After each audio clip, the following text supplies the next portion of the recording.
A reading from the first book of Kings. In those days, Elijah the prophet went to Zarephath. As he arrived at the entrance of the city, a widow was gathering sticks there. He called out to her, "Please bring me a small cupful of water to drink." She left to get it, and he called out after her, "Please bring along a bit of bread." She answered, "As the Lord your God lives, I have nothing baked. There's only a handful of flour in my jar and a little oil in my jug. Just now I was collecting a couple sticks to go in and prepare something for myself and my son. When we have eaten it, we shall die." Elijah said to her, "Do not be afraid. Go and do as you propose. But first, make me a little cake and bring it to me. Then you can prepare something for yourself and your son. For the Lord, the God of Israel, says, 'The jar of flour shall not go empty, nor the jug of oil run dry, until the day when the Lord sends rains upon the earth.'" She left and did as Elijah had said. She was able to eat for a year, and he and her son as well. The jar of flour did not go empty, nor the jug of oil run dry, as the Lord had foretold through Elijah. The word of the Lord. Brothers, I want you to take a moment and think about the hungriest you've ever been in your life. What's the hungriest you've ever felt? For me, I think it was a day when I was backpacking, and I did exactly what you're not supposed to do. I got up early, I started walking, I had maybe half a breakfast, I kept walking, I finished lunch, or I didn't eat lunch, walked right through the lunch hour, kept walking, and by the evening, I was pretty hungry. But I wasn't hungry like the woman in this story. I don't think I've ever gotten to the point where I've said, "I'm going to prepare something, and after I've eaten it, I'll die." So, in a sense, I feel like I can't understand what she was feeling, what she was thinking in that moment when she met Elijah. I've never had that kind of physical hunger. But I have experienced spiritual hunger at a much deeper level, and I suspect that many people in this room have felt that same kind of spiritual hunger to the point of almost despair as this woman is despairing. That spiritual hunger that we feel is a longing for meaning. It's longing for truth, for love, this longing we have to be loved. And of course, our spiritual hunger is fed in our relationship with Christ as we follow Him in discipleship.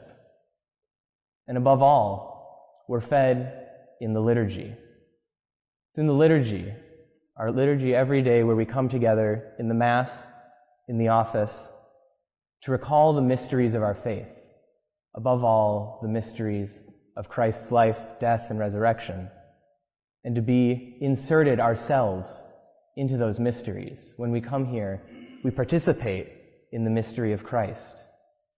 So as we come each day to celebrate, to worship, to pray, the liturgy becomes God's gift to us to feed our spiritual hunger. He feeds us in His Word. He feeds us in the actions that we do. He feeds us in the community that He gathers here. And above all, He feeds us in His body and blood offered on the altar. In this way, the liturgy becomes for us our jar of flour that doesn't go empty, our jug of oil that never runs dry. Each day we're able to return and to draw what we need from the liturgy, from God, just as this woman was able to eat from her flour and oil. More importantly then, once we've been fed, we can go and feed others, just as Elijah does in the reading today. I remember last week I was on a plane, and I was talking with the couple who were next to me in the seats. And as soon as I told them that I was studying to be a priest, they began to bombard me with questions. Questions about the church, about my vocation, about how I look at the world, what I think, what I see. And as I listened to them, I kept hearing them come back to why questions. Why? Why are you doing what you're doing? Why is a life of faith valuable? There's so many problems in the world, in the church, and you seem like you might have other options. Why? What I heard behind that was a search for meaning. So I tried to answer these couple's questions as well as I could. I got their number. We'll be in touch. But as I kept going, as I kept thinking about it, I kept coming back to this spiritual hunger that I heard in their questions. And I'm asking myself, how are others fed? This couple doesn't have any kind of religious practice to speak of. How are they fed? How is their spiritual hunger satisfied? And that's where our mission as preachers of the Word, becomes so important, and you see the value. As preachers, as Dominicans, we're called to contemplate the mysteries of faith in the liturgy, and then to share with others the fruits of that contemplation and how it's affected our own lives. Our liturgy isn't just something that we do here in the house. It's not something just to talk about, to discuss what would you like to do, what would I like to do. No, before any of that, our liturgy is about our whole life, bringing our life into this moment with God and going forth so that we can reveal God to the world. Our liturgy, the Mass, the office, day in, day out, it's where we're nourished. It's where we're renewed. It's where we're strengthened for our own lives of discipleship and for our preaching mission to the world.